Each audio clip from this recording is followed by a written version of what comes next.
Amerika'nın da Çin'e olan sanksiyalarından müəyyən qədər olan rüsumlarda olan dəyişikliklərdən sonra Çin'in de artıq iqtisadiyyatda yeni radikal addımlarını da biz görməyə başlamışıq və Çin onsuz da uzun müddətdir ki, dünya iqtisadiyyatında əməlli bir mövqe tutmağa başlamışdı və bütün bunlardan sonra Azərbaycanın da belə desək, istər strateji, istər iqtisadi əlaqələri genişləndirmə istiqamətində atdığı addımlar mənə gəlir ki, dövr üçün tələb olunan maraqlı bir strateji addımdır. Necə xarakterizə edirsiniz? Bəli, haqlısınız. Heç kəsə sir deyildir ki, bugünkü yeni dünya nizamında, yəni artıq çox qütblü dünya formalaşır. Bu qütbdə Çin Xalq Respublikası məhz mühüm güc mərkəzlərindən biridir. Təsəvvür edin ki, ümumi daxili məhsulu 18 trilyon dolları ötüb keçib və dünya iqtisadiyyatında payı 18-15-19% gəlib çatıb. Və 1,4 milyard nəfərdən çox rəsmi statistikada əhalisi olan Çində əhalinin 100%lik deməli buğda ilə təminatı və buğda istehsalına görə birinci yerdə dayanır. Valyuta ehtiyatlarına görə dünyanın birincisidir. Bunlar hamısı göstərir ki, və illik iqtisadi artım bu qədər əhalisi olan ölkədə 7,2%-dir. Yəni bu faktların təqdimatı belə göstərir ki, həqiqətən də Çin nəhəng dövlətdir və qlobal güc mərkəzlərindən birinə çevrilib. Və Azərbaycanın da Çin ilə münasibətləri tarixi ənənəyə söykənir. 2500 il bundan öncə hələ qədim İpək yolu ilə xalqlarımızın dostluq, əməkdaşlıq münasibətləri formalaşıb və təsadüfi deyildir ki, Böyük Nizaminin 7 gözəlindən biri məhz elə Çin qızının vəsfinə həsr edilib. Yəni bu əməkdaşlığımızın hansı yüksək səviyyədə tarixən olduğunun da bir göstəricisidir. Və dövlətimizin başçısı cənab İlham Əliyev ilə Çin Xalq Respublikasının rəhbəri sədri Si Jinping arasında dostluq münasibətləri, Azərbaycan və Çin xalqları arasında dostluq münasibətinə toxundum və eyni zamanda Azərbaycan və Çin dövlətləri də dostdur. Fikirləşin, unikal vəziyyətdir. Dövlət başları dost, xalqlar dost, dövlətlər dost. Bu əla imkanlar yaradır ki, münasibətlərin inkişafı üçün. Və siz bəzi rəqəmləri söylədiniz. Həqiqətən də bu günləri iqtisadi ticarət dövriyyəmizin səviyyəsi artmaqdadır və bu günləri müqayisə eləsək, 7 il bundan öncə 1,8 milyard dollarlı bizim ticarət dövriyyəmiz idi. İndi gəlib 3,7 milyard dollara çatıb.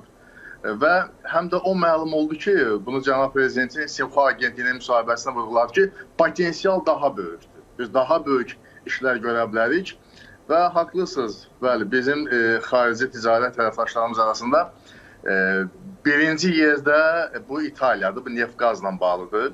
İkinci yerdə bu qardaş Türkiyə dövlətidir. Üçüncü yerdə Rusiyadır. Dördüncü yerdə məhz Çindir.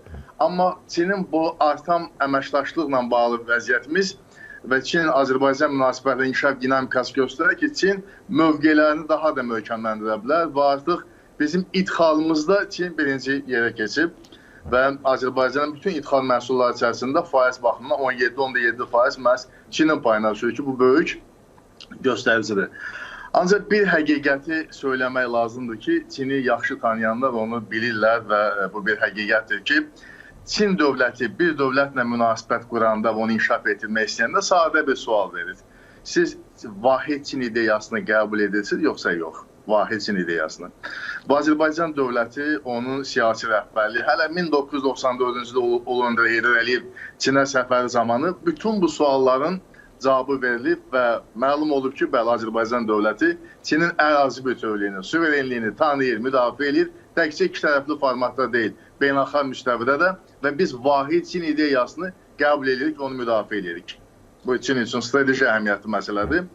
Və Çin də analoji addımı Azərbaycanın münasibətdə atıb və bu gün də həmin siyasətə sadiqdir. Yəni Azərbaycan ərazi bütövlüyü, suverenliyi, sərhədlərin toxunulmazlığını qəbul edir və müdafiə edir. Və bu günləri bizim münasibətlərimiz gəlib özünün yüksək səviyyəsinə, yəni strateji tərəfdaşlıq səviyyəsinə yüksəlib. Keçən ildə iyul ayının içində Şanxay Əməkdaşlıq Təşkilatının Astanada keçirilən 24-cü sammitində Azərbaycan və Çin siyasi liderlərinin imzaladığı sənəd, yəni Azərbaycan-Çin strateji tərəfdaşlıq münasibətinin qurulması ilə bağlı birgə bəyannamə bizim bundan sonraki dövr münasibətlərimizin bir yol xəritəsi hesab olunula bilər. Bu arada bütün sahələr öz əksini tapıb və inkişaf dinamikası müəyyən edilib. Və yeri gəlmişkən bu yarınki tamaşaçılarımız üçün maraqlı olar. Çinin Azərbaycana münasibəti ilə bağlı bir mövqeyə də toxunun.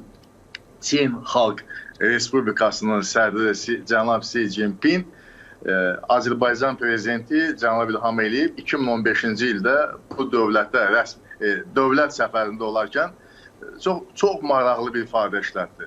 Dedi ki, siz cənab prezident, cənab İlham Əliyev, Çin xalqının köhnə dostusunuz. Çin xalqı, yəni 1,4 milyardlıq bir xalqın köhnə dostusunuz. Yəqin ki, təzə və köhnə dostun fərqini hər kəs çox gözəl bilir və bu Azərbaycan prezidentinə olan böyük etimadın bir ifadəsidir.